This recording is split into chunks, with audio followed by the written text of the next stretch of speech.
Bueno, un problema técnico aquí, pero ya se solucionó.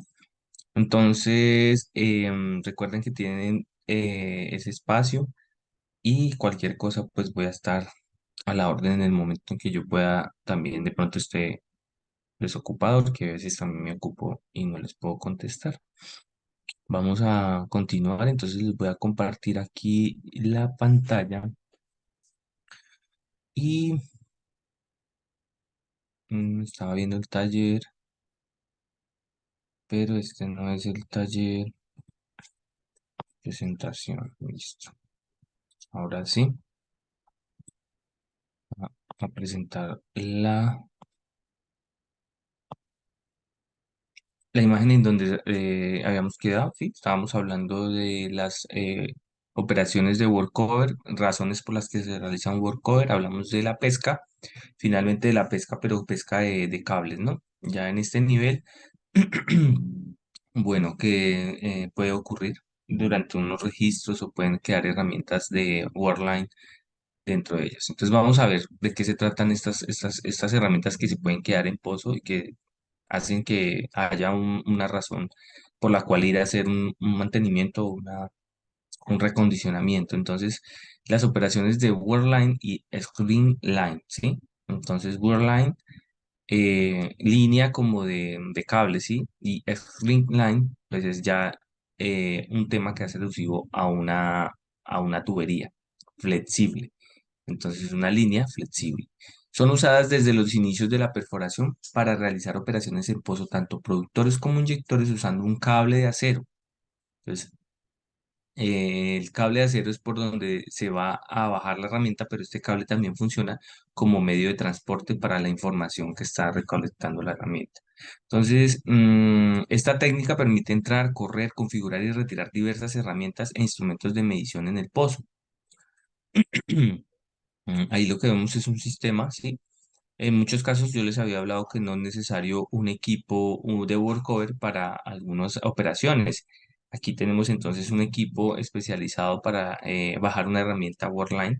Ahí lo que están alistando es digamos, el método o los instrumentos que se van a bajar en fondo de pozo. Entonces, ahí lo que están alistando es ese tipo de herramienta. Y pues allá en ese equipo que hay ahí de Worldline, pues tienen enrollado su cable o la manera en que van a bajar esa herramienta al pozo. Entonces, esto es un tipo de, de, de actividad en los pozos que no involucra un equipo workover, pero pues podemos ver entonces que este equipo pues tiene unos vientos también, ¿sí? Que se tienen que anclar, tienen también una base acá, un patín que les permite entonces estabilizar, porque pues ustedes ven el terreno es un terreno arenoso, un terreno poco estable, no está cementado, ¿sí? La manera que debe estar cementado. Entonces, ¿qué sucede? Pues que en la actividad se hace necesario realizar o tener eh, herramientas que me permitan la estabilización del terreno. Entonces, pues ahí están sus operarios, cuatro o cinco personas.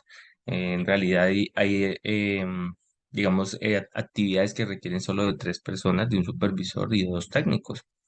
Y ya pues obviamente detrás de ellos hay una persona encargada, un asistente o un coordinador. Entonces pues son actividades que de grupales muy pequeñas, pero muy provechosas y son áreas de trabajo muy buenas, excelentes, porque pues, digamos que se garantiza trabajo en todo el año debido a que los pozos pues todos necesitan este tipo de operaciones. Entonces, las operaciones Worldline y Slingline, las ventajas y las desventajas. ¿Por qué hablamos de ventajas y desventajas? Porque no todos los pozos van a necesitar o no todos los pozos, eh, digámoslo así, estas operaciones van a obtener los resultados que se esperan. Entonces dice que las ventajas. Tiene la posibilidad de trabajar dentro de la tubería de producción sin la necesidad de matar el pozo utilizando un lubricador conectado en la cabeza de pozo. Es posible realizar la operación bajo presión e incluso sin necesidad de parar la producción. Entonces, Generalmente estas herramientas, pues cuando ya está el pozo en producción, porque pues aquí está hablando de eso, que el pozo ya está en producción, pues no es necesaria hacer la tarea de matar el pozo, que es lo que vimos en, en, ¿en qué? En el taller 2, ¿sí? Que era matar el pozo. Entonces, por eso es importante tener en cuenta qué es matar el pozo. Y a veces la producción en superficie, la presión la sostiene un sistema de levantamiento. Entonces lo que hace es simplemente bajar una herramienta por el tubing y esta herramienta simplemente va a tomar información de abajo del pozo y pues no necesita extraer ninguna bomba ni ningún servicio. Solamente de pronto retirar si en superficie la conexión que hay. Ya, entonces eso depende de la presión que tenga también en cabeza. El tipo de ejecución de las operaciones es mucho menor comparado con otros equipos debido a que es muy liviano. Entonces, sí, definitivamente, pues ustedes lo vieron en la imagen, son equipos pequeños, son equipos que no necesitan espacio, que no necesitan tanta, digamos, tanta actividad para poder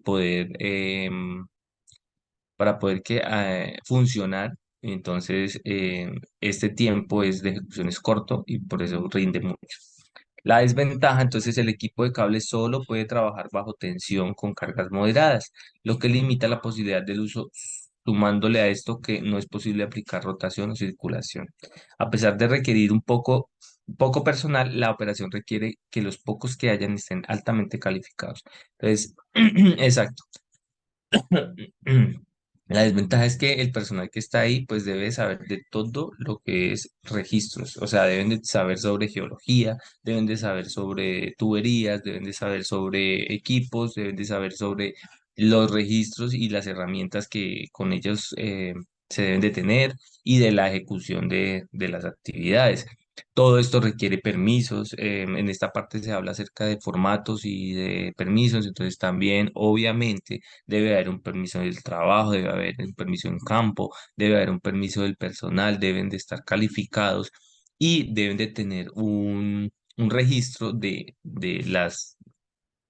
los resultados que se obtuvieron mediante estas herramientas. Es decir, estas herramientas son telemétricas, generan un informe de lo que se va a hacer. Entonces, a veces es presión, a veces es temperatura, a veces es profundidad, a veces son caudales, lo que se va a medir en fondo. Entonces, debe de haber entonces un registro de lo que se obtuvo.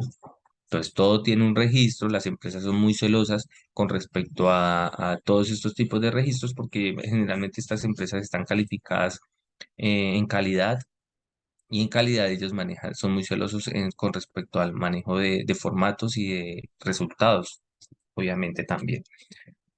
Por lo tanto, pues es un poco complejo tener formatos y enseñarles los formatos porque en las compañías que he trabajado nosotros, o bueno, al menos en mi parte, en mi experiencia, los formatos que nosotros entregamos, eh, firmamos un acuerdo de confidencialidad y podemos tener los formatos, pero no podemos visualizárselos o presentarlos, porque, pues nos acarrea un problema con respecto a estas firmas que uno hace.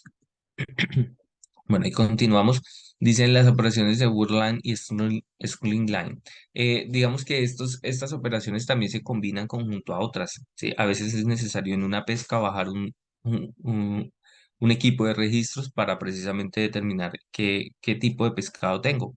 Entonces, no es algo en sí netamente de producción o de estos parámetros, sino también a veces se hace necesario. Es tan difícil la pega o la pesca que se baja por tubería de perforación o se baja por el casing tubería, estas herramientas para determinar el tipo, el tope, para determinar el tipo de pescado, para determinar profundidades, para determinar formas también, porque hay inclusive herramientas con cable que son como una ecografía que se le puede hacer al pozo con ondas sonoras y debido a esta ecografía podemos determinar el tope del pescado o qué tipo de pescado es, porque a veces es engorroso saber allá abajo qué se tiene. Nosotros, el pozo para nosotros es como trabajar a ciegas, tocando, palpando, ¿sí? Rotando. Entonces es algo así como de tanteo, mientras que estas herramientas pues son como unos ojos para nosotros. Inclusive ya pues la tecnología ha avanzado que hace unos años ya se desarrolló las cámaras también, se bajan cámaras para mirar por medio de las cámaras de pronto imágenes, tener imágenes. Pero pues lógicamente no es en todos, es cuando pues, en crudo no se puede grabar porque cómo se graba a través del crudo, pero sí por ejemplo a través del anular cuando está solo con gas, porque el gas pues sí, sí es más bien una manera fácil de grabar, o cuando son salmueras o cuando son fluidos que son translúcidos. Entonces, las cámaras sí se usan, no en todo, pero sí en algunas cosas o excepciones. Entonces dice, los tipos de trabajo pueden ser clasificados en tres grupos y son los siguientes, los vamos a ver así uno por uno, ¿sí? No los enlisté, sino que los puse de una vez. Entonces, pueden ser de chequeo y limpieza de la tubería de producción y del fondo del pozo. Es un chequeo, es como ir al médico, el pozo está presentando como algún tipo de cambio en su composición, toma de muestras en cabeza de pozo, variación en su presión o variación en su temperatura y variación de pronto en su caudal en el sentido de que cambió más gas por crudo o más crudo por agua y gas o bueno, de esta manera. Entonces, estas variaciones hacen que haya una alarma de algo que está sucediendo. Entonces, hay que mirar qué pueda estar pasando. Puede ser para mejora, puede ser para sostener o mantener el sistema. Entonces dice, en este grupo se encuentran operaciones como la comprobación del diámetro interno de la tubería, determinación de la existencia de corrosión en un punto, ubicar obstrucciones, etcétera. Entonces aquí estamos viendo una herramienta que se baja, ella tiene como unos alambres, como una especie de, ¿de qué? A veces no solamente es esto, sino también de como de chupas, que lo que hacen es enviar al sistema por medio de sensores cambios repentinos en el diámetro. Esta actividad es muy similar, bueno, en cierta forma similar a la del marraneo o la del piggy en superficie, en las tuberías de producción, que es como una herramienta que se lanza a través de los oleoductos para poder determinar todo este tipo de cosas que también se usan en producción. Tener la tubería de producción en buen estado me garantiza a mí una buena producción también, porque pues es por aquí por donde yo estoy produciendo desde allá. Entonces se hace necesario en muchos casos bajar estas herramientas para determinar el diámetro, corrosión. La corrosión es, digamos, contra lo que más se lucha en la industria, pero es algo que pues se le da manejo, ¿sí?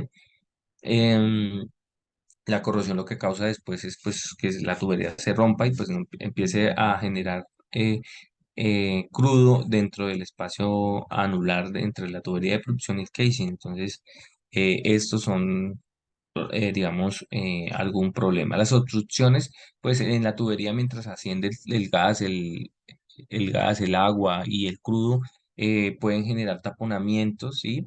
Por parafinas, por asfaltenos, por hidratos, como estábamos hablando, creo que ayer, acerca de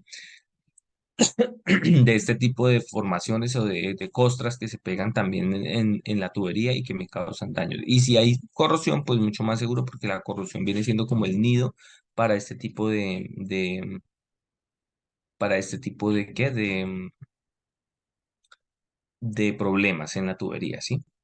Entonces, aquí vemos a las herramientas. Esta herramienta es una herramienta de telemetría que me está determinando, el sensor me está determinando que el diámetro está de manera no variable. Entonces, cualquier movimiento que tenga estas como aspas que tiene, le va a registrar en su herramienta de registro, ¿sí? Porque está la herramienta de medición.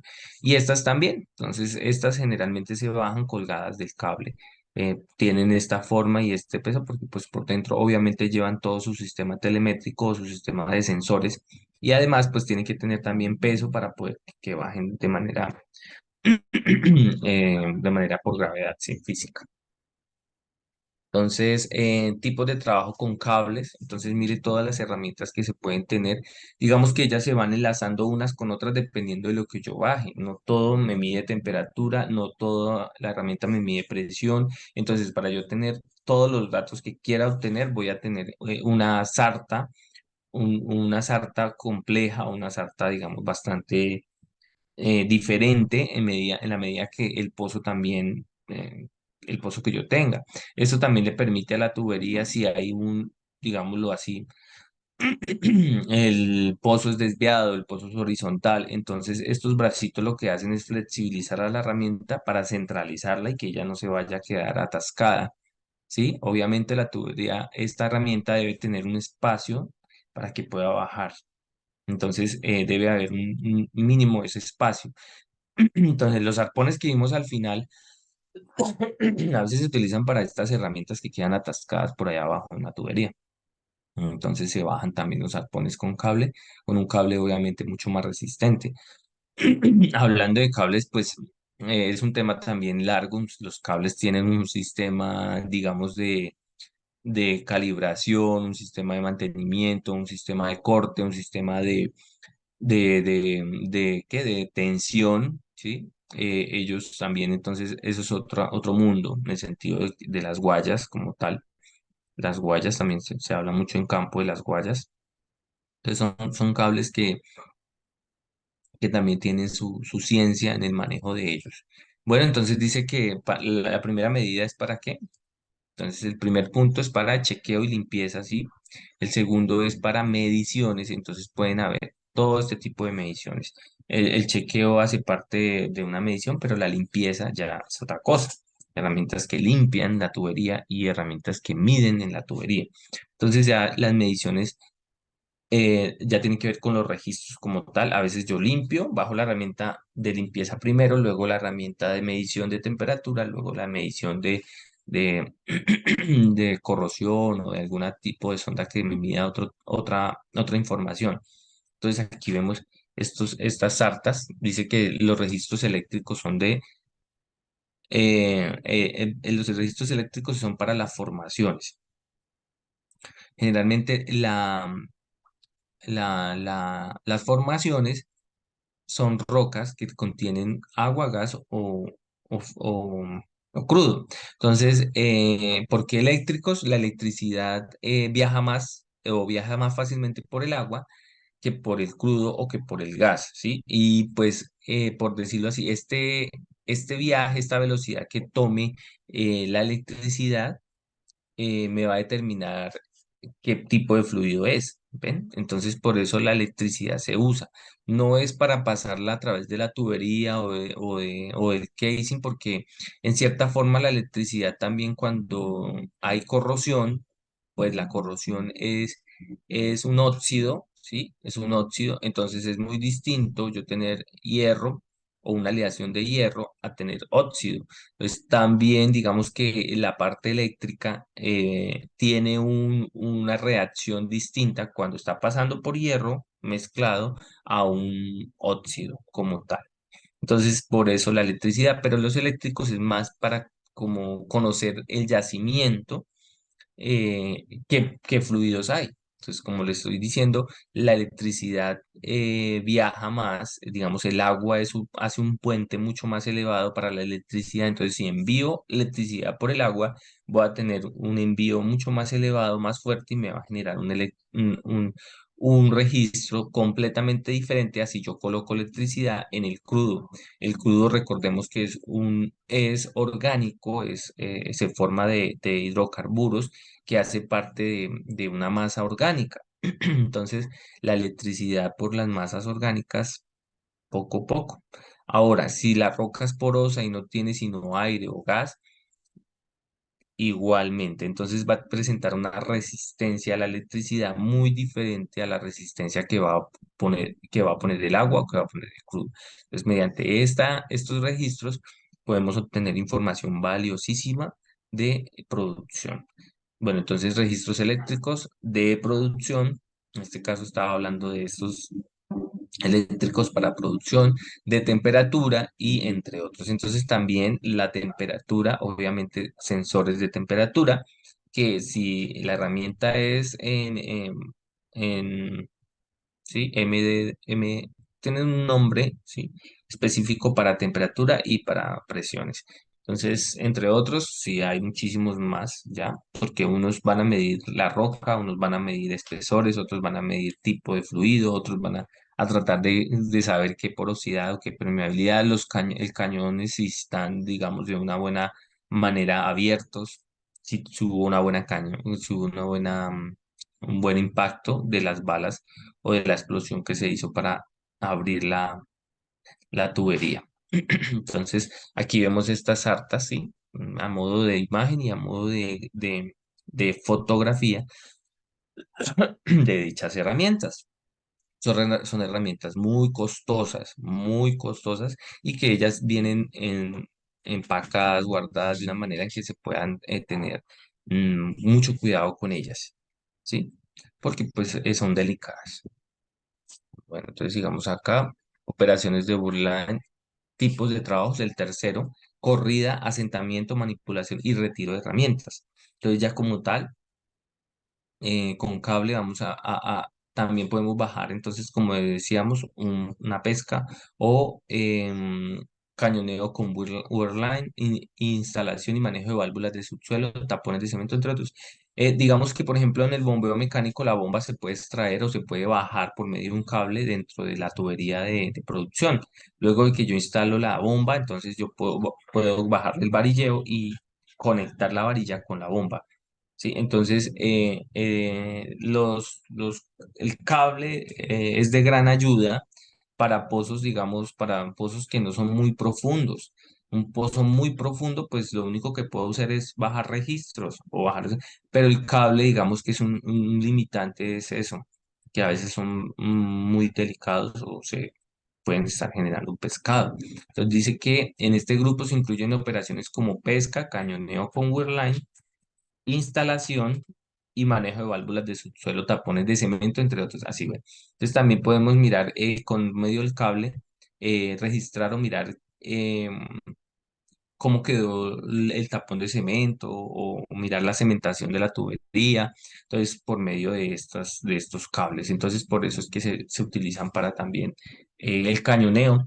Mm, Es más costoso bajar con tubería o viajar el equipo con tubería. A veces es necesario un recañoneo. Entonces, al ser necesario un recañoneo, yo puedo usar cable para bajar nuevamente los explosivos o las balas que voy a usar para romper la tubería que está cementada y así llegar a la formación, ¿sí? Y empezar a producir. Entonces, es mucho más fácil bajar un cable, es mucho más económico y a veces es mucho más rápido. Entonces, esas son, digamos, las operaciones y lo que estábamos hablando acerca de las tres grupos, recuerden, limpieza, fondo, mediciones y corrida, asentamiento y manipulación de retiro de herramientas. Entonces, el wireline o cable eléctrico. Entonces, aquí ya vamos a mirar como la unidad o de qué se trata el wireline, ¿ya? Entonces, aquí vemos una imagen en donde a grosso modo se explica, porque pues obviamente en campo es mucho más elevado las herramientas o cómo se ve, pero pues aquí se ve de una manera pues mucho más fácil y sencilla explicar de qué se trata, ¿sí? Entonces, el uno es la unidad de cable o winche interior, ¿sí? Porque esta unidad es un auto que parece el carro de la basura, perdone, digamos la expresión, pero sí es un carrito. Y este auto entonces lo que hace es tener un winche enorme en la parte trasera, que lo que va a hacer es bajar el cable.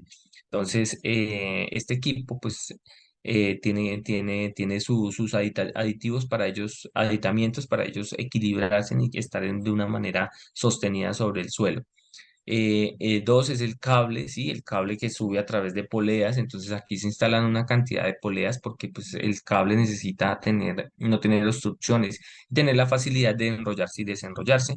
Entonces lo que se instala una estación de poleas para el cable. Dos, un tensiómetro. Entonces aquí vemos el cable 3, perdón, un tensiómetro, que es el que está en la parte de las poleas, que lo que me va a ayudar es a mantener el cable en tensión, ¿sí? Eh, 3, 4, un lubricador, ¿sí? Entonces, por lo general, en los pozos, en los contrapozos se instalan un árbol, ¿sí? De Weirline, que lo que tiene es unas especies de gargantas que lubrican la tubería, perdón, que lubrican el cable. Entonces, pues se le llaman lubricador, porque lo que hace es mantener el cable con su protección. 5, stuffing bots. El stuffing bots es como que ya lo vemos el 5 4 el 5. Entonces es acá donde está la flechita. El stuffing bots es como el cuellito por donde ingresa al lubricador, ¿sí? Entonces eso es como, por decirlo así, lo que mantiene el cable como con presión para que él pueda bajar y que, pues, digamos, este stuffing bots sostenga ese gas o algunos tipos de fluidos que llegan hasta esa parte. Entonces, y que permita también la entrada del cable y pues la salida de pronto del gas. Trampa. 6. Entonces la parte 6 de una trampa, la trampa es la que cuando se va saliendo, entonces por ahí va quedando lo que vaya trayendo el cable también, porque de bajada va lubricado, pero de subida ya trae entonces crudo o algunos fluidos. Entonces esa trampa lo que hace es como una ollita que va recibiendo lo que va quedando y ahí va pasando a través de estos cuellos y va quedando limpio, ¿sí? Va quedando no limpio, pero sí sin esos residuos. Las 7 las VOP, entonces es una válvulas preventoras, dependiendo como le digo, de las presiones. Entonces se debe instalar las válvulas para en caso de una surgencia natural, pues entonces pueda cerrar las válvulas y tener el pozo controlado. Recuerden que las válvulas VOP pues tienen también una salida para después de controlar, entonces yo poder abrir válvulas y que salga el fluido de manera controlada hacia superficie en caso de que llegue a pasar algo. 8, polea de piso. Entonces la polea es la que va uniéndome del equipo al contraposo y del contraposo arriba al stuffing box, a la caja. Eh, y 9, poste grúa. Entonces, por lo general, entonces, este poste lo que hace es ayudarme a sostener este árbol que se instala de woodline en estado más estable, los vientos y ese tipo de cosas, ¿sí? Entonces es un poste que me ayuda a generar estabilidad en la operación. Bueno, entonces dice que este equipo utiliza un acero de cable trenzado que posee un conductor eléctrico en su interior, lo que le permite correr registros y transmitir datos en tiempo real, entre otros. Sí, efectivamente así es. En tiempo real, lo que puede entonces hacer es generar una información muy adecuada en el momento adecuado.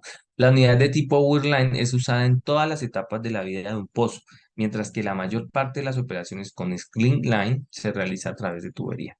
Entonces ahí ya habla acerca, aparte de qué es Line, que creo que ya les había explicado. Uno es con cable y el otro es con tubería. Bueno, es Line o línea lisa. Entonces le llaman lisas porque pues es una tubería que es lisa, completamente que se enrolla y se desenrolla. O sea, esta tubería tiene la capacidad de hacer lo que hace el cable, pero es una tubería por dentro, entonces es una tubería que le permite entonces darle un poquito más de estabilidad y que pues se puede proteger el cable. Todo eso depende del pozo en donde se va a trabajar. A veces hay pozos que no se le pueden bajar wireline, sino que se necesita stringline. Entonces está constituida de un cable armónico, no sirve para transmitir ninguna señal eléctrica, se utiliza para calibraciones, bajar herramientas de medición, instalar y o abrir válvulas, cerrar válvulas, realizar algunas operaciones de pesca, cortar parafinas, romper puenteos, perdón, de arena y otras operaciones. Entonces por esta tubería va un cable, pero este cable no le va a funcionar para información porque pues tiene una tubería que también está rodeándolo. Entonces lo que hace este cable es sostener también herramientas o dependiendo de lo que se vaya a hacer, se puede entonces mirar. Entonces, em, bueno, entonces es link line o línea lisa. Y dice para qué sirve. El sistema coiling tubing y snooving. Otras. Y en este caso es el equipo como tal. Dice, esta tecnología, coiling tubing, permite bajar herramientas y materiales a través de la tubería de producción o revestimiento mientras el pozo continúa produciendo. Entonces, esta lo que me permite es tener en producción, ¿sí? La unidad de tubería flexible es una unidad de servicio portátil con fuerza motriz hidráulica diseñada para inyectar y recuperar una sarta continua de tubería.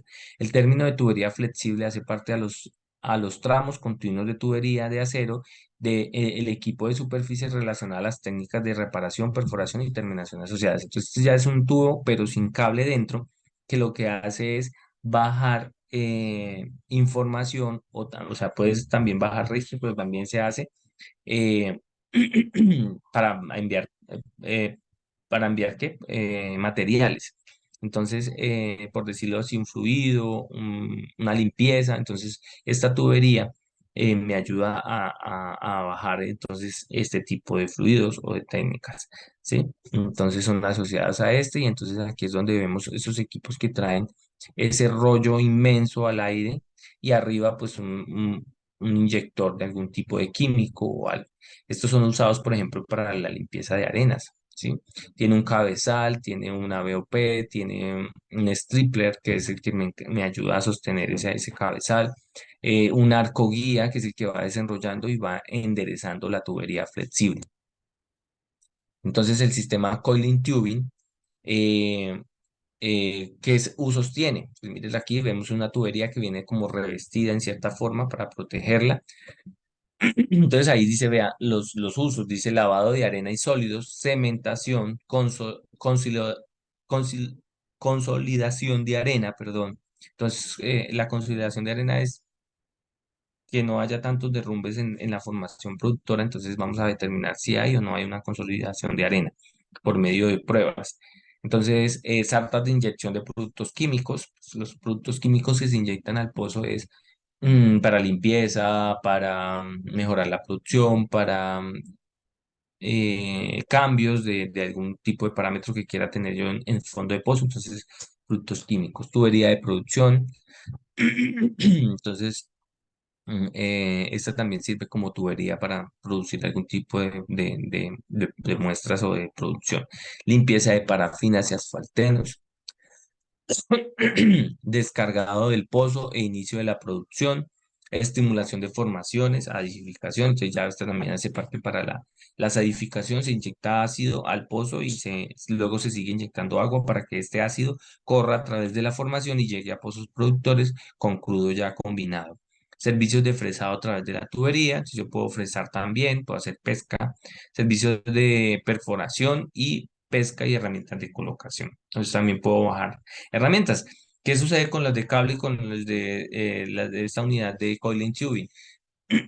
Pues que la diferencia es que para pozos más profundos yo utilizo coiling tubing porque esta tubería flexible es más resistente que cable. Entonces yo puedo bajar herramientas a fondo de pozo, cambio de bombas, pero a pozos mucho más profundos. Esto hace, la profundidad hace que determine este tipo de decisiones.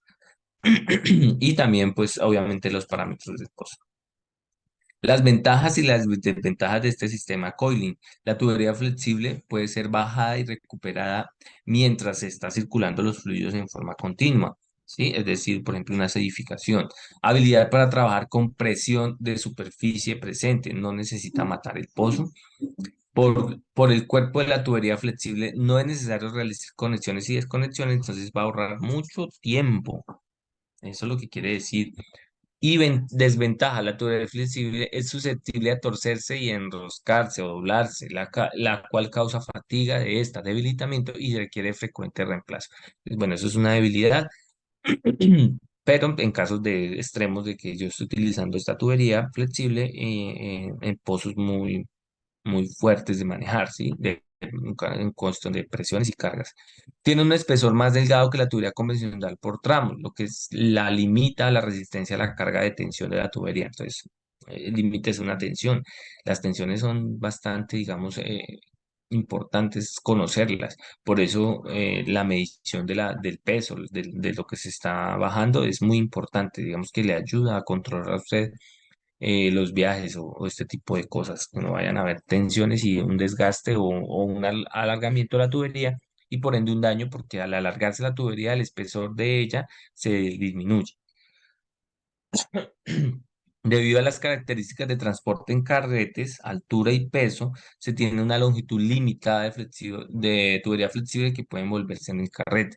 Entonces, sí, al tener un solo carrete, esta tubería pues tiene esa desventaja que pues la limita mucho ese carrete. Bueno, entonces el sistema Colintube y sus componentes, entonces aquí vemos una imagen donde todos los componentes son muy similares a los otros, solamente que obviamente para desdoblar la tubería, para desenroscarla, se necesita como este arco guía para poder que ella vaya bajando de manera recta. Sí, eso no garantiza que esté completamente lineal, pero sí que no vaya tan circular. Todo es hidráulico, obviamente. Hay un equipo, generalmente también hay un elevador de personal, ¿sí? Que vemos ese amarillito que es un elevador y pues lógicamente tiene acompañamiento de otros equipos para manejo de cargas. Por ejemplo, esta tubería es subida esto se arma mediante una PH, ¿sí? Y viene puesta en este mismo equipo, pero pues hay otras cosas que vienen en otros camiones, por decirlo así. Entonces, mire que aquí estamos, también un sistema de contrapozos, ¿sí? A pesar de esto, también hay un sistema de válvulas, VOP, tienen que estar y pues son las que le dan esa altura al equipo. Entre menos presión o problemas tenga yo con el pozo, pues más bajito va a ser. Y pues estas patas o estas digamos, estos pies de apoyo, ¿sí? Como columnas, eh, me sostienen este inyector de tubería con potencia hidráulica, el inyector. Entonces, el sistema Colin y sus componentes, aquí vemos el carrete ya, donde viene el tubo, y él empieza a salir por esta salida que tiene, ¿sí? Entonces, aquí, pues prácticamente así es que cómo funciona. Dice que es una tubería electrosoldada que se enrolla en un carrete para poder conservarla y transportarla. La tubería almacenada en el carrete se desenvuelve dentro del pozo a la profundidad designada y luego se recupera y regresa al carrete. El carrete de servicio normalmente tiene un diámetro de 2,5 metros, ¿sí? Y es hidráulicamente operado por un motor que lo mantiene siempre en tensión. Entonces, ese carrete, por lo generalmente, la tubería se sostiene en tensión debido a este equipo que estamos viendo que se llama inyector de tubería. Bueno, entonces aquí vemos un poquito más a detalle lo que es el arco, ¿sí? Que va a guiar la tubería y pues estos, digamos así, motores inyectores me van a sostener esa tubería de manera recta y de manera en tensión.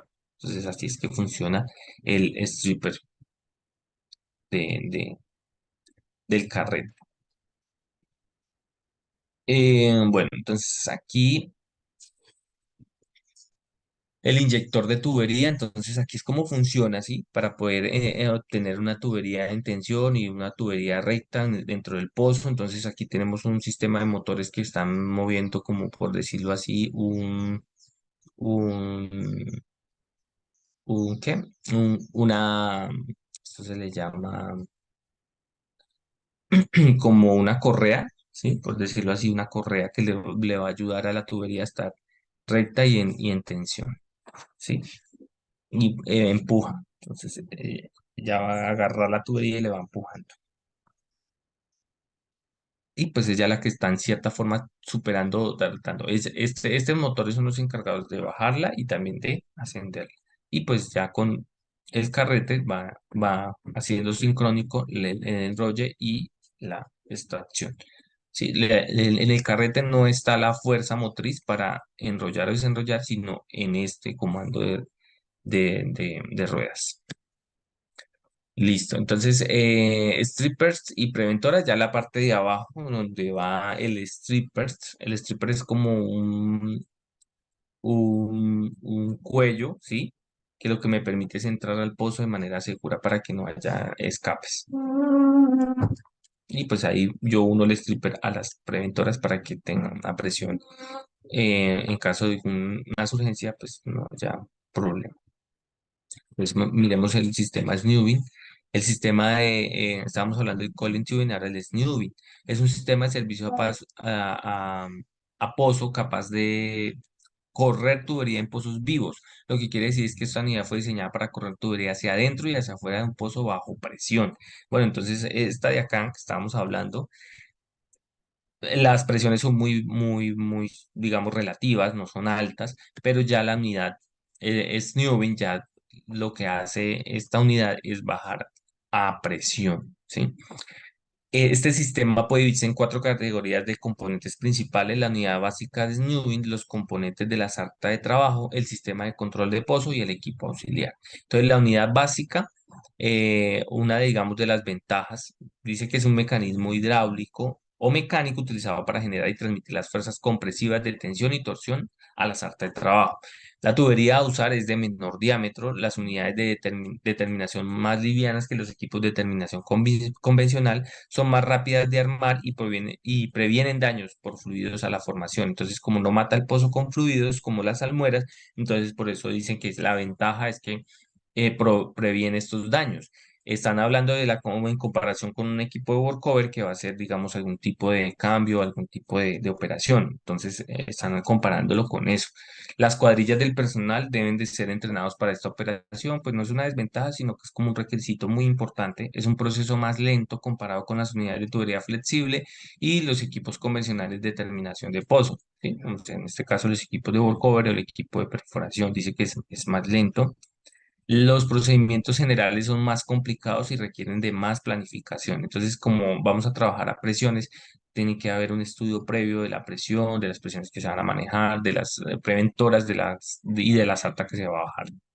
Entonces, el sistema Snewing, las unidades de Snewing pueden efectuar varias tareas como control de presión, limpieza de obstrucción en la tubería, pesca y fresado, perforación de cemento y tapones puente, lavado de materiales de fractura, acidificación y lavado, circulación, conciliación de arenas, conciliación de arenas, inyección forzada y cemento y taponamiento, taponado y cierre y abandono también. Entonces, a veces los abandonos se hacen por medio de esta unidad de Snewing. Ellas tienen también un tanque que pueden inyectar fluido desde ese tanque. Puede ser en este caso un cemento. Retirado de sarta usada para matar el pozo. Entonces, también se puede usar para retirar las sartas que se utilizaron para matar el pozo. El sistema Snewing, dos componentes de la sarta de trabajo. La sarta de trabajo se usa para operaciones de Snewing es comparable con la que se usa en operaciones de perforación o workover convencionales. Estas unidades pueden manejar tubería desde los 3 cuartos de pulgada hasta los 10 3 cuartos de pulgada, entonces tienen un buen diámetro para el manejo. Por lo general, el trabajo en pozos vivos requiere inspección adicional y el uso de tubería de grado premium. Entonces, ya obviamente son más lentas, pero son más costosos también porque van a usar tubería, pero pues es mucho más factible también en muchos casos. Espacio, digamos, el pozo está ubicado en una zona que es difícil de acceso, estos son mucho más factibles para esto porque pues son más fáciles de llegar. El sistema de control de pozo. En las operaciones de snooping no se contrarresta la presión con fluidos de control, es decir, no se mata el pozo, sino que se realiza un manejo convencional de las BOPs en superficie para trabajar con presión en cabezal del pozo. Igualmente se añaden otros componentes en la sarta de trabajo con el fin de permitir que se lleve a cabo el trabajo efectivo en pozos vivos. Entonces, al estar la tubería enroscada, no hay problema de que haya una patada de pozo. La patada de pozo es cuando se devuelve con todo y tubería y fluidos. En este caso, esta unidad, por estar enrollada, por ser una tubería flexible que baja de manera controlada, amarrada a algo, no tiene problemas con respecto a que no tiene una cuña, sino que lo que tiene son motores que están bajando la tubería. Entonces, es esto. Entonces, ya con esto damos finalizado el tema. Entonces, vimos el Colin Tubing, unidad de Snewing y Wearline y Slimline, ¿no? Entonces, limpieza y registros. Entonces, todas estas se pueden usar para ese tipo de cosas: registros, limpiezas, pesca, molienda, inclusive para perforar por el fresado. Generalmente, cuando se baja una unidad para fresado o para perforar, pues ya el motor, ahí el motor no se necesita rotar la tubería. ¿Por qué? Porque la broca trae un motor encima que hace que la broca rote sin necesidad de que la tubería eh, rote. Entonces, de esta manera es que yo puedo hacer un fresado, puedo hacer una perforación. ¿Sí? Entonces se preguntan, pero pues, ¿cómo voy a hacer eso con cable o cómo voy a hacer eso con una tubería flexible que no se puede rotar? Pues eso se puede hacer mediante los motores de fondo, si se le llaman motores de fondo en la perforación. Entonces, para que lo tengan también en cuenta de que sí existe este tipo de servicios en perforación con tubería flexible que no rota, pero rota la broca. Entonces la broca tiene un motor encima que le da potencia y pues como estos tuberías pueden tener cable para que baje dentro de sí, este cable le va a generar la energía eléctrica que necesita el motor de fondo de la broca. Entonces, bueno, ya terminamos esta presentación. Quería que miráramos un poquito el foro. El foro empieza como con una lectura de que qué pereza, pero es para que nosotros conozcamos que todo lo que se hace en campo, todo lo que se lleva a cabo, está supervisado por el Ministerio de Minas y Energía. Es decir, si usted está en este momento en campo, usted debe saber que el Ministerio de Minas y Energía está encima y audita a las empresas que hacen trabajos de operaciones o de cualquier trabajo de producción, de subsuelo, de perforación, de exploración, lo audita y tiene, digamos, todo este tipo de cosas articuladas para que se lleven a cabo con normativa legal vigente. Lógicamente, esta normativa legal vigente se rige a las normas internacionales de procesos o procedimientos. Entonces, tengamos en cuenta que mire, esta es una resolución muy, muy reciente del 2022. Hay que renovarlas, hay que de pronto mejorarlas. Los estándares internacionales son muy difíciles de que cambien, aunque cambian para bien, para mejora, pero digamos, poco constantes en los cambios. Entonces, pero las leyes sí cambian porque, digamos, si cambió una parte el gobierno cambió una parte legal ambiental, hace que, por ejemplo, se impongan unas nuevas formas, entonces por eso salen resoluciones, salen actualizaciones en este tipo de leyes o normativas. Entonces aquí hay una lectura que me gustaría que la tuvieran para que ustedes se den cuenta que las actividades de workover se rigen por medio de leyes colombianas. Entonces yo lo que hice fue copiarlo acá para que tomen lectura y hice una pregunta porque es el foro. En este caso, este foro lo hice como una pregunta. Miren lo de los mínimo 100 pies. Entonces tiene unas mediciones inclusive que son mínimos. Entonces, algo así como la velocidad máxima permitida. Entonces, aquí también. Sí, True Vertical Dip es la perforación vertical verdadera, que por decirlo así, eh, hay una profundidad vertical normal y una verdadera, que es la que queda al final, ¿sí? Que hay una que está en el diseño y otra que queda en el final, True Vertical Dip, que esta se halla por medio de unas fórmulas. Todo esto tiene fórmulas. Bueno, aquí dice que en el evento de que los intervalos aportantes no tengan más de 100 pies, se podrán aislar con un solo tapón que será colocado en la base del intervalo. Bueno, entonces, dependiendo de ese intervalo de producción de cañoneo, entonces se va a colocar tantos pies o tantos de estos. Dice, con el fin de asegurar la integridad del empaque, se deberá colocar un tapón de cemento de 50 pies, es decir, 15 metros de longitud efectiva encima de este. ¿Vea? Entonces, em, aquí va todo este tipo de cosas que se obedecen, que tal vez uno en campo no las tiene en cuenta, uno solamente sigue un proceso, hay que bajar cemento, hay que poner un tapón, hay que hacer esto. Entonces, van con base a esto. Y entonces por ahí hay en una oficina gente que está vigilando esto. Entonces el ingeniero de operaciones del campo va a revisar que esas solicitudes que se hicieron para poner un tapón se vean verificadas y que sí haya un tapón de más de 12 o 15 metros. Bueno, pues ahí para que ustedes vayan mirando. Hay que llenar un formulario, vea, dice, el operador dentro de 30 días después del abandono del pozo deberá remitir el formulario 6, informe de terminación oficial. Con estos informes se paga. Usted al tener un informe de terminación, usted entrega al campo los informes y estos informes los aprueban los que son, por decirlo así, los ingenieros a cargo del campo de operaciones y de seguridad. Y estos informes, con estos informes es que liquidan a las empresas que están haciendo el trabajo de abandono o con esto es que se paga el informe. Entonces, para que ustedes lo sepan, cómo es que es el proceso de pagos lleva una cantidad de informes detrás de esto que lo están haciendo los ingenieros de encargados de la entrega de la obra.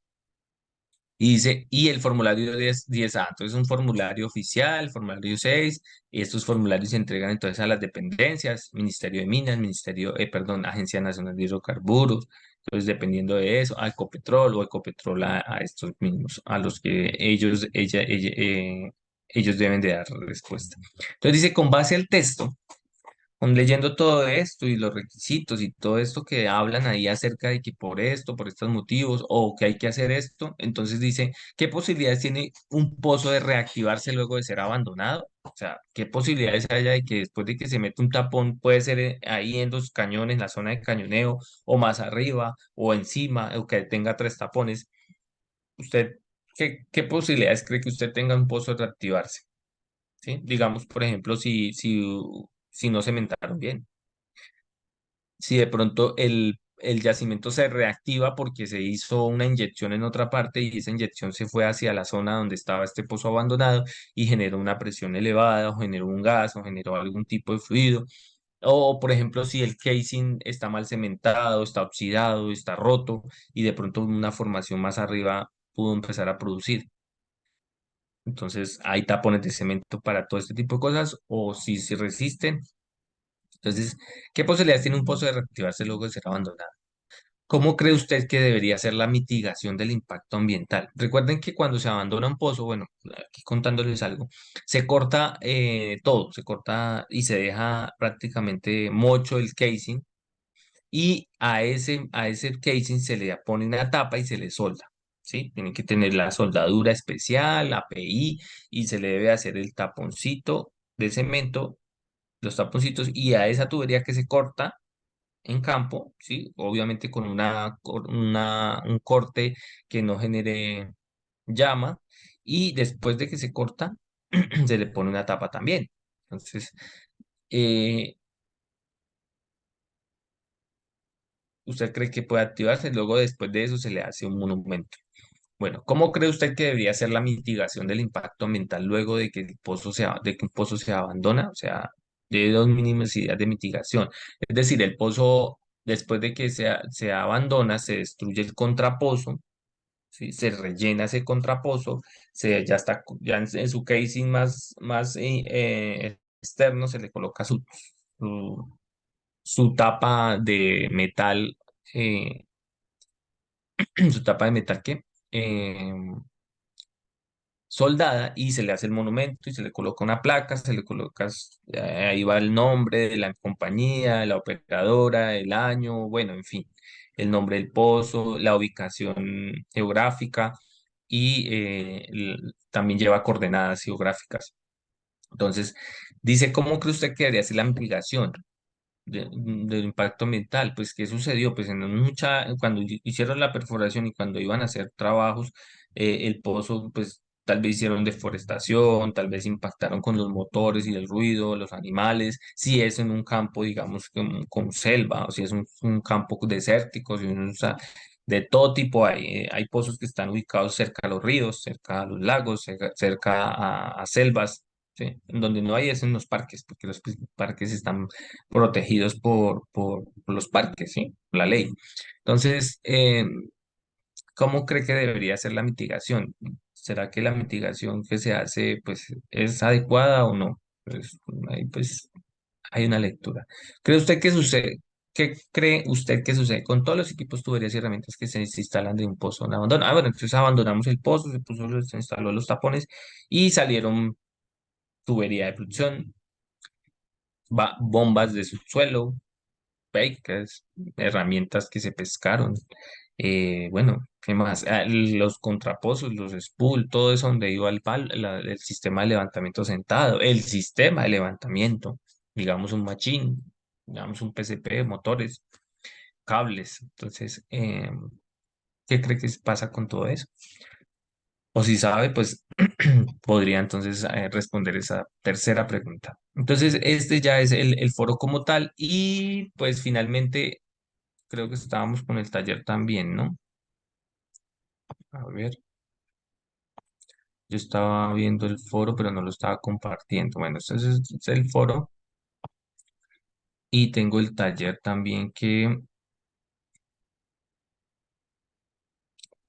este era el foro, ¿no? Este era lo que estábamos viendo ahora, pero también tengo el taller. El taller es, el taller en sí es muy práctico, es solamente unos cálculos. Lo único que tienen que investigar es el rendimiento del cemento. Pueden tomar como tal el rendimiento de un cemento tipo A o tipo B o tipo C.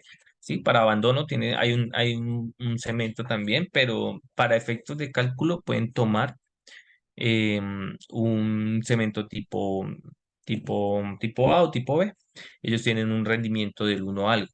Entonces, con ese uno algo por saco, entonces pueden determinar con los barriles que tienen de cemento, pueden saber cuántos sacos necesitan para poder mírelo, ahí se los doy, perdón. Ahí les doy el rendimiento. Dice la cantidad de sacos de cementos que se necesitan para preparar la lechada. Si el rendimiento es de 1,2 pies cúbicos por cada saco. Entonces ahí está, que yo lo tengo en 1,2 pies cúbicos. Entonces esos 1,2 pies cúbicos los tienen que pasar a barriles para ustedes poder multiplicar por los barriles, ¿sí? Entonces tienen que, perdón, dividir los barriles de cemento que se necesitan para el tapón entre el rendimiento y eso le va a dar el número de sacos. Así pues solucionan el taller. Listo. Primero hallar el volumen, que es el de la fórmula que les mostré la clase pasada. Con ese volumen lo dividimos por el rendimiento. Al dividir esos barriles de cemento por el rendimiento me va a dar el número de sacos. ¿Sí? Pero acuérdense que es 1,2 pies cúbicos por cada saco y yo estoy hallando en barriles con la fórmula que les di el cemento. Yo no puedo dividir los barriles que me van a dar, que voy a necesitar de cemento, por 1,2 porque este 1,2 está en pies cúbicos. Tienen que pasar ese 1,2 pies cúbicos a barriles. Entonces esa es la tareita que les queda en el taller. Todo listo. Entonces, yo les agradezco mucho su tiempo. Nos vemos el martes para mirar lo del taller. Espero que tengan un excelente día. Muchas bendiciones.